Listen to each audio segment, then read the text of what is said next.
اللہ تعالیٰ نے انسان کو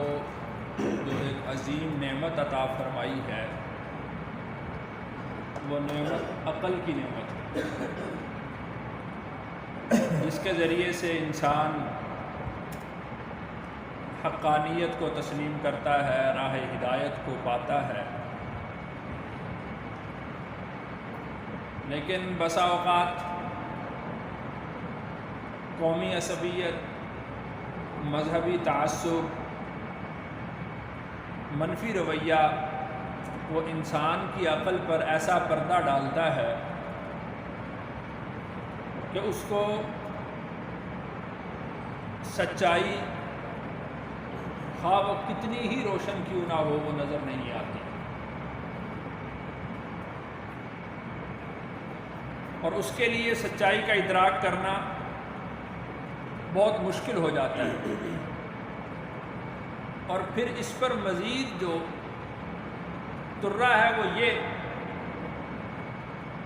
کہ اس کی عقل پر اتنا پردہ پڑتا ہے کہ وہ خود کو بڑا ذہین، فطین اور سمجھدار بھی سمجھتا ہے۔ یہی صورتحال کچھ مغرب کے نام نہاد محققین کے ساتھ بھی پیش آئی کہ جنہوں نے حق سے روگردانی کی اور سچائی کو تسلیم کرنے کی بجائے مذہبی تعصب کی بنیاد پر رسول اکرم صلی اللہ علیہ وسلم کی ذات اقدس پر اعتراضات کرنا شروع کیا، اور انہوں نے اس کو تحقیق کا نام دیا۔ ہم تحقیق کر رہے ہیں، ہم تحقیق کرتے ہیں۔ تحقیق کا لبادہ اوڑھ کر انہوں نے رسول اکرم صلی اللہ علیہ وسلم کی ذات اقدس پر سخت تنقید کی، الزام تراشے۔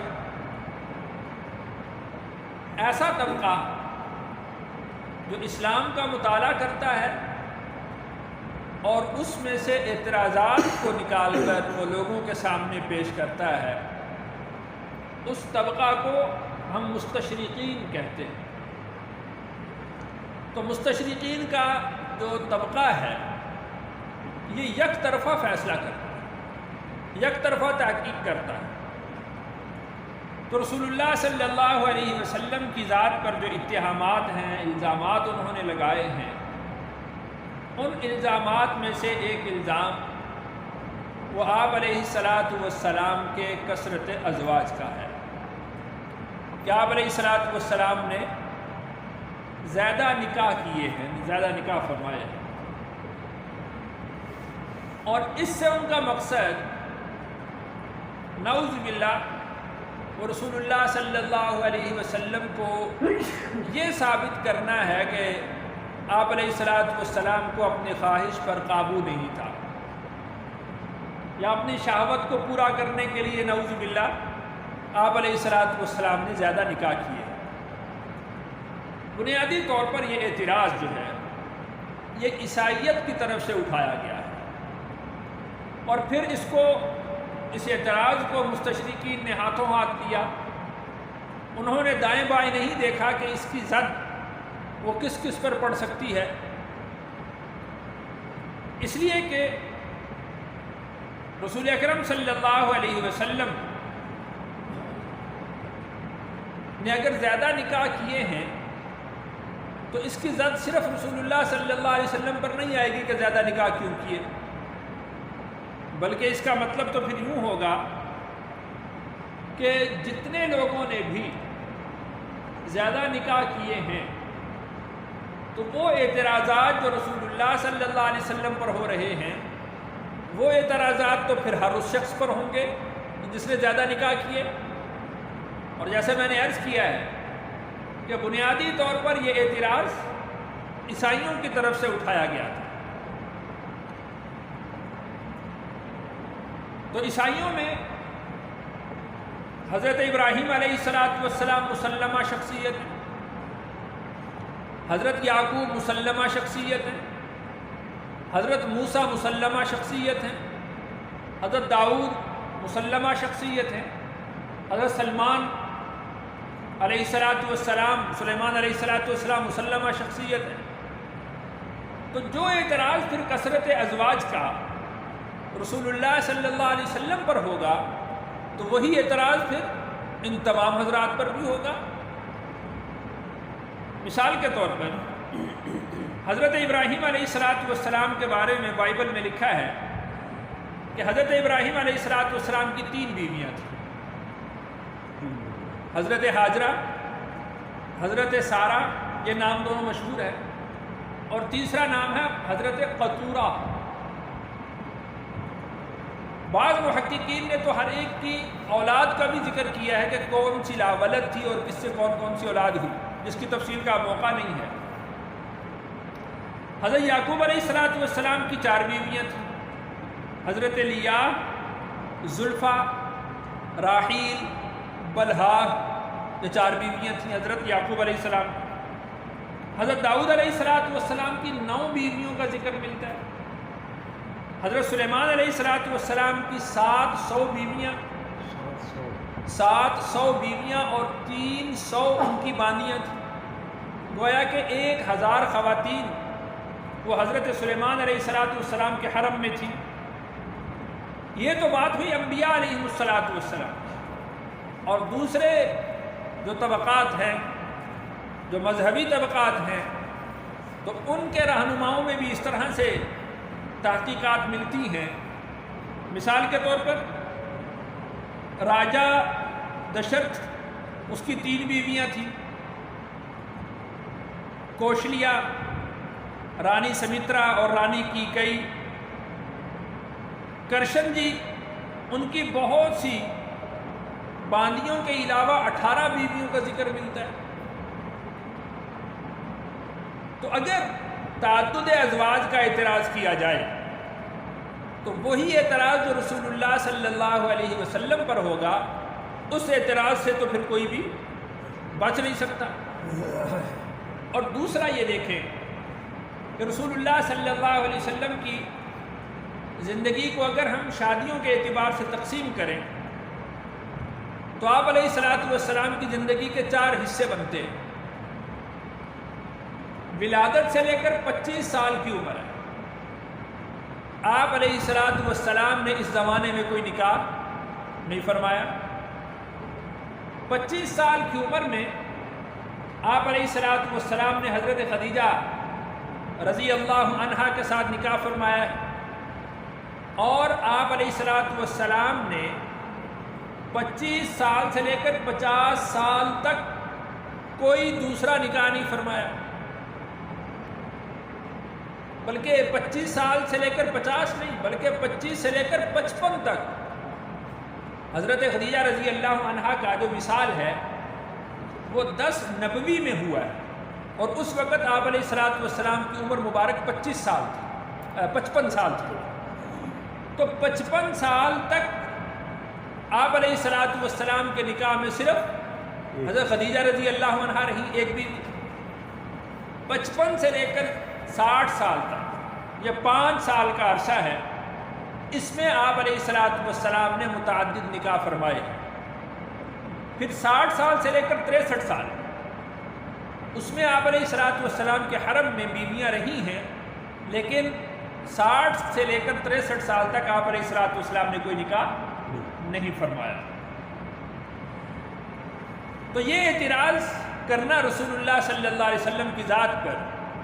کہ نعوذ باللہ آپ اپنی خواہش پر قابو نہیں رکھ سکتے تھے، تو اس پر دیکھیں کہ آپ علیہ السلام نسب کے لحاظ سے سب سے معزز خاندان اور قبیلہ کے ہیں۔ حسن اور جمال آپ علیہ السلام کا جس کی کوئی مثال نہیں ملتی تھی، سردار ہیں اپنے خاندان کے، قریش کے سردار خاندان سے تعلق رکھتے ہیں، تو آپ علیہ السلام کو بیویوں کی کوئی کمی نہیں تھی، بلکہ سرداران قریش وہ آپ علیہ السلام کے صادق اور امین، انصاف پسند، سمجھدار، دانا، فیصلہ کرنے والے ہونے کی حیثیت سے آپ علیہ الصلوۃ والسلام کو تسلیم کرتے تھے۔ ہم وہ واقعات سنتے پڑھتے رہتے ہیں کہ حجر اسود کی رکھنے کی جب باری آئی تو وہاں پر لوگوں نے خون کے پیالوں میں وہ قسمیں اٹھائی تھیں۔ آپ علیہ الصلوۃ والسلام کی دانائی، آپ کی حکمت، سمجھداری، آپ کے فیصلہ کی وجہ سے تو قریش کے لوگ وہ خون ریزی سے بچے۔ تو آپ علیہ الصلوۃ والسلام کے نکاح میں دینے کے لیے تو سرداران قریش تیار تھے اور فخر محسوس کرتے۔ اگر کوئی شخص آپ جس کی طرف بھی پیغام نکاح بھیجتے تو کوئی بھی انکار نہ کرتا، لیکن ایسی صورت میں بھی آپ صلی اللہ علیہ وسلم نے حضرت خدیجہ رضی اللہ عنہا کے ساتھ نکاح فرمایا، اور حضرت خدیجہ کی خود عمر 40 برس تھی، گویا کہ آپ صلی اللہ علیہ وسلم سے 15 سال بڑی تھی۔ اور پھر حضرت خدیجہ 2 دفعہ بیوہ ہو چکی تھی۔ رسول اللہ صلی اللہ علیہ وسلم کے ساتھ حضرت خدیجہ کا نکاح تیسرا نکاح تھا۔ اگر یہ اعتراض ہوتا تو آپ علیہ الصلوۃ والسلام حضرت خدیجہ کے ساتھ کبھی بھی نکاح نہ فرماتے۔ اور پھر جب آپ علیہ الصلوۃ والسلام نے نبوت کا اعلان فرمایا، نبوت کا اظہار فرمایا، تو سرداران قریش آئے آپ علیہ الصلوۃ والسلام کے پاس۔ جو باقی مطالبات انہوں نے رکھے ان کے ساتھ ساتھ ایک مطالبہ یہ بھی تھا کہ آپ قریش کی جس خاتون سے چاہیں کہ آپ نکاح کرنا چاہیں، ہم وہ خاتون آپ کے نکاح میں دینے کے لیے تیار ہیں۔ آپ ایک دفعہ اشارہ کریں، آپ کہیں ہم آپ کے نکاح میں دیتے ہیں۔ اگر بالفرض نعوذ باللہ من ذالک آپ علیہ الصلوۃ والسلام کو اپنی خواہش پر قابو نہ ہوتا تو یہ بڑا اچھا موقع تھا۔ تو سرداران قریش خود کہہ رہے ہیں کہ جس خاتون کے لیے آپ پیغام میں نکاح بھیجنا چاہتے ہیں آپ ہمیں بتائیے، ہم اس کو آپ کے نکاح میں دے دیتے ہیں۔ تو آپ علیہ الصلوۃ والسلام مطالبہ کرتے ہیں کہ فلاں فلاں نعوذ باللہ فلاں فلاں خاتون سے میں نکاح کرنا چاہتا ہوں، لیکن آپ علیہ الصلوۃ والسلام نے یہ نہیں ارشاد فرمایا۔ آپ نے اس کے جواب میں یہ ارشاد فرمایا کہ اگر میرے ایک ہاتھ میں یہ لوگ سورج کو رکھ دیں، دوسرے ہاتھ میں چاند کو رکھ دیں، مطلب یہ تھا کہ زمین اور آسمان کی ساری سلطنتیں میرے ہاتھ میں رکھ دیں تو جو پیغام دے کر میں بھیجا گیا ہوں اس پیغام کو میں نہیں چھوڑ سکتا۔ اور تیسری بات کہ جنسی طور پر آپ علیہ الصلوۃ والسلام کو قابو نہیں تھا، تو جب آپ علیہ الصلوۃ والسلام نے نبوت کا اعلان فرمایا تو آپ علیہ الصلوۃ والسلام کے جان کے دشمن بھی آپ کے کردار پر انگلی نہیں اٹھا سکتے، ورنہ وہ اعتراض کر سکتے تھے۔ جو جادوگر کہہ رہے ہیں، جو ساحر کہہ رہے ہیں، جو شاعر کہہ رہے ہیں، وہ ان کے لیے بڑا آسان تھا کہ نعوذ باللہ رسول اللہ صلی اللہ علیہ وسلم کی کردار کشی کرتے۔ لیکن آپ دیکھیں گے کہ آپ علیہ الصلوۃ والسلام نے 40 سال کے عرصہ میں جو لوگوں کے درمیان میں گزارا، آپ نے اپنا کردار ان کے سامنے پیش کیا ہے۔ سورۃ یونس میں اللہ نے اس کو ذکر کیا ہے، قد لبثت فیکم عمرا من قبل افلا تعقلون، کہ تمہارے درمیان میں اپنی عمر گزار چکا ہوں، کیا تم عقل اور شعور نہیں رکھتے؟ یعنی اگر ان لوگوں کو رسول اللہ صلی اللہ علیہ وسلم پر کسی قسم کا بھی اعتراض ہوتا تو لوگ کہتے کہ فلاں خاتون سے نکاح کرنا چاہتا تھا، وہ بات پوری نہیں ہوئی تو نعوذ باللہ وہ اس لیے نبوت کا اعلان کر دیا، فلاں کے خلاف یہ اعلان کر دیا ہے۔ لیکن کسی نے بھی آپ علیہ الصلوۃ والسلام کے کردار پر انگلی نہیں اٹھائی۔ اور پھر رسول اللہ صلی اللہ علیہ وسلم نے جو نکاح فرمائے ہیں وہ بنیادی طور پر دینی، دنیاوی، معاشرتی، سماجی اور تبلیغی مصلحتوں کے پیش نظر ان اغراض و مقاصد کو مد نظر رکھتے ہوئے آپ علیہ الصلوۃ والسلام نے نکاح فرمائے۔ اور آپ علیہ الصلوۃ والسلام نے ارشاد بھی فرمایا کہ ما تزوجت شیئا من نساء ولا زوجت شیئا من بناتی الا بوحی جاءنی به جبرائیل علیہ الصلوۃ والسلام من ربی، کہ میں نے کسی خاتون سے جو نکاح کیا ہے یا اپنی بیٹی کا نکاح کسی کے ساتھ کیا ہے وہ اس وحی کی وجہ سے کیا ہے کہ جو جبرائیل میرے پاس لے کر آئے میرے رب کی طرف سے. یعنی رسول اللہ صلی اللہ علیہ وسلم نے اپنی طرف سے اپنی ذات کی طرف سے کوئی فیصلہ خود نہیں فرمایا، بلکہ سارے کے سارے فیصلے وہ منزل من اللہ تھے، اللہ کی طرف سے فیصلہ ہوا تھا. اور پھر آپ علیہ الصلوۃ والسلام نے نکاح خود بھی فرمائے یا اپنی بیٹیوں کے جو نکاح فرمائے ہیں وہ وحی کی بنیاد پر آپ علیہ الصلوۃ والسلام نے نکاح فرمائے. اب ان میں سے ہم دیکھتے ہیں کہ آپ علیہ الصلوۃ والسلام نے جو نکاح فرمائے پھر اس میں آپ یہ بھی دیکھیں کہ حضرت عائشہ، حضرت حفصہ، حضرت ام سلمہ اور حضرت زینب رضی اللہ عنہن اجمعین، ان چار کے علاوہ آپ علیہ الصلوۃ والسلام نے عملی طور پر باقی خواتین سے تجرد اختیار کر لیا. باقی خواتین نے اپنے حقوق رسول اللہ صلی اللہ علیہ وسلم کو معاف کر دیے تھے، اور صرف اس وجہ سے معاف کیے تھے کہ کل قیامت کو ہم آپ کی زوجیت میں اٹھنا چاہتی ہیں. کل قیامت کو جب رسول اللہ صلی اللہ علیہ وسلم جنت میں تشریف لے جائیں گے تو آپ کی بیویوں کو آپ کے ساتھ جو رفاقت نصیب ہوگی ہم اس اعزاز کو حاصل کرنا چاہتی ہیں اور ہم اپنی باری آپ کو معاف کرتی ہیں. تو رسول اللہ صلی اللہ علیہ وسلم نے عملی طور پر تمام ازواج سے وہ کنارہ کشی اختیار کر لی، تجرد اختیار کر لیا تھا. اور پھر آپ نے جو ایک نکاح فرمائے ہیں اس میں حضرت عائشہ صدیقہ رضی اللہ عنہا اور حضرت حفصہ رضی اللہ عنہا. حضرت عائشہ حضرت ابوبکر کی بیٹی ہے اور حضرت حفصہ رضی اللہ عنہا حضرت عمر رضی اللہ عنہ کی بیٹی ہے. تو ان دونوں سے جو نکاح فرمایا وہ معاشرتی طور پر ان دونوں کے والدین کو اعزاز بخشنا تھا کہ جو لوگ بلکہ آپ علیہ الصلوۃ والسلام نے ایک حدیث مبارکہ میں ارشاد بھی فرمایا کہ اے لوگو جو میرے سسر ہیں یا جن کا میں سسر ہوں تم ان کے حق کو پہچانو اور ان سے حیا کیا. تو حضرت ابوبکر اور حضرت عمر رضی اللہ عنہما کے جو احسانات تھے آپ علیہ الصلوۃ والسلام کی ذات اقدس پر، آپ علیہ الصلوۃ والسلام نے ان احسانات کا بدلہ ان کو دیا ہے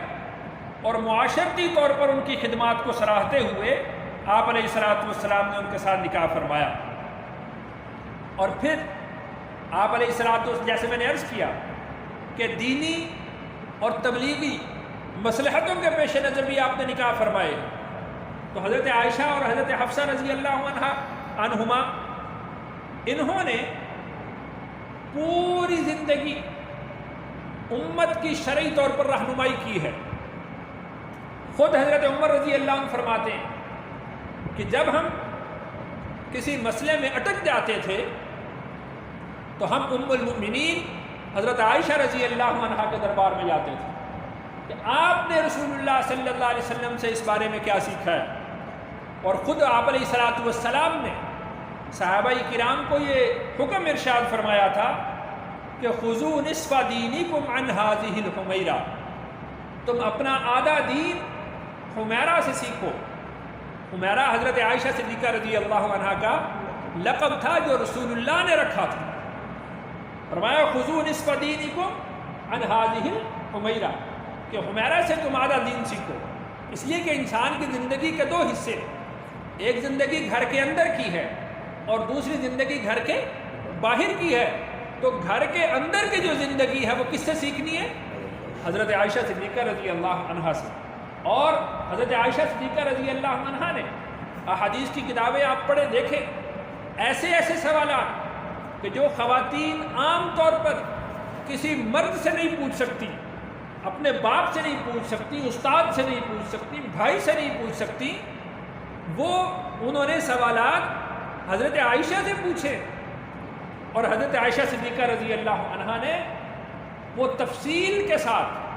جس تفصیل سے رسول اللہ صلی اللہ علیہ وسلم سے سنا اور سیکھا تھا وہ امت کی بیٹیوں کو بتایا ہے کہ تم نے اس طریقے سے عمل کرنا ہے. اگر آپ مثال کے طور پر ایک سوال میں اس کا ایک مثال عرض کر دیتا ہوں کہ مردوں کو احتلام ہو جاتا ہے اسی طرح خواتین کو بھی احتلام ہو جاتا ہے. حضرت عائشہ صدیقہ رضی اللہ عنہا کے پاس خواتین بیٹھی ہیں. ایک نوجوان عورت آئی, اس نے حضرت عائشہ صدیقہ رضی اللہ عنہا سے یہی سوال کیا. اب حدیث میں لکھا ہوا ہے کہ ساری خواتین نے شرم کی وجہ سے اپنے منہ ڈھانک لیے. یہ سوال کر رہی ہیں, لیکن شرعی مسئلہ ہے. حضرت عائشہ صدیقہ رضی اللہ عنہا نے بغیر کسی لگی لپٹی کے شرعی مسئلہ بالکل درست بتلا دیا کہ اگر بالفرض جس طرح مردوں کو احتلام ہوتا ہے اور وہ اپنے کپڑوں پر تری دیکھتے ہیں ان پر غسل واجب ہوتا ہے, اسی طریقے سے اگر عورت کو احتلام ہو اور وہ اپنے کپڑوں پر تری دیکھے تو اس پر بھی غسل واجب ہوگا. اب یہ دیکھیں, یہ مسئلہ ہے, یہ شریعت کا مسئلہ ہے اور فرائض کا مسئلہ ہے, اور اس مسئلہ کو کس نے بیان کیا؟ حضرت عائشہ رضی اللہ. خواتین بیٹھی ہیں خود, اور وہ اس مسئلہ کی وجہ سے وہ کہہ رہی ہیں, اس عورت کو منع کر رہی ہے کہ تو کیسے سوال کر رہی ہے, لیکن چونکہ شریعت کا مسئلہ تھا اس لیے پوچھنا تھا. تو ایسی سمجھدار ذہین فطین خاتون کی ضرورت تھی کہ جو دین کے مسائل کو سمجھے اور وہ امت کی بیٹیوں کو اس طریقے سے بتلائے. اب علماء نے لکھا ہے کہ یہ ایسا مسئلہ کہ جو فرائض سے متعلق ہے, حضرت عائشہ صدیقہ رضی اللہ عنہ اپنی طرف سے بیان نہیں کر سکتی. یہ مسئلہ حضرت عائشہ صدیقہ رضی اللہ عنہ نے یا تو رسول اللہ صلی اللہ علیہ وسلم سے پوچھا تھا یا آپ نے ان کو بتلایا تھا, پھر انہوں نے امت کی بیٹیوں کو بتلایا, امت کی خواتین کو بتلایا. تو اس وجہ سے آپ علیہ الصلوۃ والسلام نے ان دو خواتین سے نکاح فرمایا, حضرت عائشہ اور حضرت حفصہ رضی اللہ عنہا. حضرت جویریہ رضی اللہ عنہا یہ قبیلہ بنو مستلق سے تعلق رکھتی ہیں, اور قبیلہ بنو مستلق یہ رسول اللہ صلی اللہ علیہ وسلم کے خلاف ایک قبیلہ تھا. یہ قریش کا حلیف قبیلہ تھا. آپ علیہ الصلوۃ والسلام نے حضرت جویریہ رضی اللہ عنہا سے نکاح فرمایا, اور پھر یہ جو قبیلہ بنو مستلق کی لڑائی ہوئی تھی آپ علیہ الصلوۃ والسلام کے ساتھ, تو بہت سارے لوگ, ہزاروں لوگ قیدی ہوئے تھے. تو جب آپ علیہ الصلوۃ والسلام نے جویریہ کے ساتھ نکاح فرمایا تو صحابہ کرام نے آپ کی حیا کی وجہ سے کہ آپ کے حرم کے اندر حضرت جویریہ ہیں, اور حضرت جویریہ کے سارے وہ قبیلہ کے لوگ کو چونکہ سب رشتہ دار تھے, سب کے سب آزاد کر دیا آپ علیہ الصلوۃ والسلام کے احترام کی وجہ سے. اور ان لوگوں نے جب یہ دیکھا کہ صرف حضرت جویریہ کی وجہ سے وہ ہمارا اتنا شرف ہمیں بخشا گیا ہے, ہمیں اتنا اعزاز دیا گیا ہے کہ ہم سے کوئی بدلہ نہیں لیا گیا, کوئی معاوضہ نہیں لیا گیا اور ہمیں آزاد کر دیا گیا ہے, وہ سارا کا سارا قبیلہ قریش کی حلف برداری کو چھوڑ گیا اور وہ مسلمانوں کا حلیف قبیلہ بن گیا. اسی طریقہ سے غزوہ خیبر کے موقع پر یہودیوں کے سردار تھے حوی بن اخطب, ان کی بیٹی تھی حضرت حفصہ رضی اللہ عنہ. حضرت صفیہ رضی اللہ عنہ, حضرت حفصہ نہیں, حضرت صفیہ یہ یہودیوں کے سردار کی بیٹی تھی. جب قیدی بنا کر لائے گئے تو آپ علیہ الصلوۃ والسلام نے ان کو آزاد فرمایا اور ان سے نکاح کیا. یہودیوں کے نزدیک اپنے داماد کے خلاف جنگ کے لیے کھڑا ہونا انتہائی معیوب سمجھا جاتا تھا. حضرت صفیہ کے ساتھ نکاح کے بعد کبھی کسی یہودی قبیلہ نے مسلمانوں کے خلاف جنگ نہیں کی. اسی طریقہ سے حضرت ام حبیبہ یہ ابو سفیان کی بیٹی تھی, اور ابو سفیان وہ حضرت ام حبیبہ کی وجہ سے اسلام لائے تھے کہ میری بیٹی وہ محمد صلی اللہ علیہ وسلم کے حرم کے اندر ہے, میں اور اپنی بیٹی کے یعنی اپنے داماد کے خلاف میں جنگ کر رہا ہوں. حضرت ابو سفیان وہ اسی وجہ سے اسلام لے آئے, اور آپ علیہ الصلوۃ والسلام کا حضرت ام حبیبہ کے ساتھ نکاح فرمانا بنو ہاشم اور بنو امیہ کی آپس کی اختلافات کو ختم کرنے کے لیے بھی تھا کہ ان دونوں کے آپس کے اختلافات وہ ختم ہو جائیں. اور اسی طرح حضرت زینب بنت خزیمہ اور سیدہ حضرت ام سلمہ رضی اللہ عنہا یہ بہت پرانے قدیم الاسلام تھی, اور ان دونوں کے شوہر جو تھے وہ اسلام کے اندر ہی, اسلام کی خدمت کے اندر وہ فوت ہو گئے. تو ان دونوں کی دلداری کے لیے آپ علیہ الصلوۃ والسلام نے ان دونوں خواتین کے ساتھ وہ نکاح فرمایا، اور چونکہ ان کے شوہر فوت شہید ہو چکے تھے تو آپ علیہ الصلوۃ والسلام نے ان کی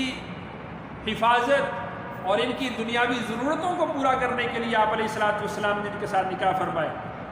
اور آخری نکاح حضرت مامونہ بنت حارث سے فرمایا جو بزرگ اور بیوہ خاتون تھی، جن کی 8 دیگر جو بہنیں تھیں وہ سرداران قریش کے نکاح میں تھیں۔ تو آپ علیہ الصلوۃ والسلام نے، چونکہ یہ مسلمان بھی تھی، تو ان کے لیے اس سے بڑا اعزاز اور شرف اور کوئی ہو نہیں سکتا تھا کہ آپ علیہ الصلوۃ والسلام ان کے ساتھ نکاح فرماتے۔ تو یہ مقاصد تھے آپ علیہ الصلوۃ والسلام کے نکاح کرنے۔ تو یہ جو اعتراض کیا جاتا ہے کہ آپ علیہ الصلوۃ والسلام کے تعدد ازواج کا، وہ اعتراض وہ صرف اور صرف وہی شخص کر سکتا ہے کہ جس کی عقل پر پردہ پڑا ہوا۔ اگر وہ انصاف کی نظر سے دیکھے، تعصب کی عینک کو اتار کر دیکھے، تو وہ اس نتیجہ پر پہنچے گا کہ آپ علیہ الصلوۃ والسلام نے جو نکاح فرمائے ہیں وہ دراصل وہ دینی اور تبلیغی مصلحتوں کے پیش نظر وہ آپ علیہ الصلوۃ والسلام نے نکاح فرمائے ہیں۔ اللہ تعالیٰ سے دعا ہے اللہ تعالیٰ مجھے اور آپ کو سمجھ الحمدللہ رب العالمین والعاقبۃ للمتقین والصلاة والسلام علی سید الرسل وخاتم الانبیاء والمرسلین ربنا آتنا فی الدنیا حسنة وفی الآخرة حسنة وقنا عذاب النار یا عزیز یا غفار وادخلنا الجنة مع الأبرار یا رب العالمین اللهم اکفنا بحلالک صلی علی نبیک برحمتک